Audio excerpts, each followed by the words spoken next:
You know, you talked about tools 5 years ago. We discussed those a little bit, and there have been changes in battery technology over the past 5 years, and there may be people out there, I'm sure there are people out there who bought quite a number of, for example, 18-volt battery-powered tools 5 years ago, and things are going 20-volt now. Mm-hmm.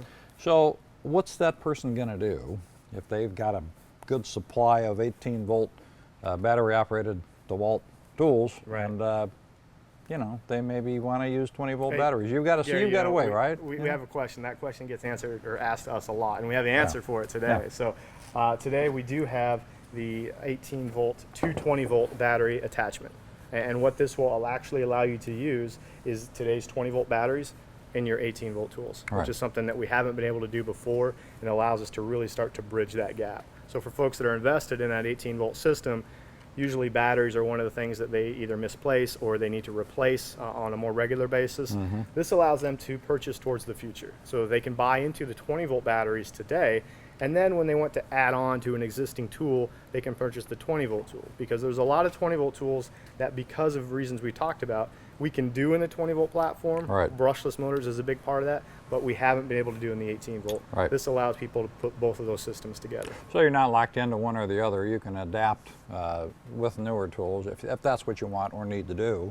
You're not necessarily locked into just throwing everything that you've got out and buying a whole bunch of new stuff, right? Exactly. Okay. The idea is to make it the transition as seamless as possible. Yeah. And then the reality of it is there's folks out there that have their 18-volt drill that it might not be as advanced from a technology standpoint as this, but it's all reliable, and it's Yeah, their favorite works one. just fine. It's an Yeah. extension of their hand, Sure. and they'd rather not part with it. Sure. So if that's the case, what you can do is, here's an example of an 18-volt impact driver. Right.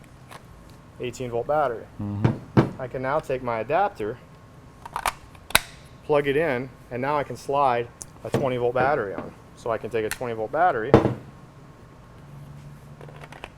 slide it on, Yeah.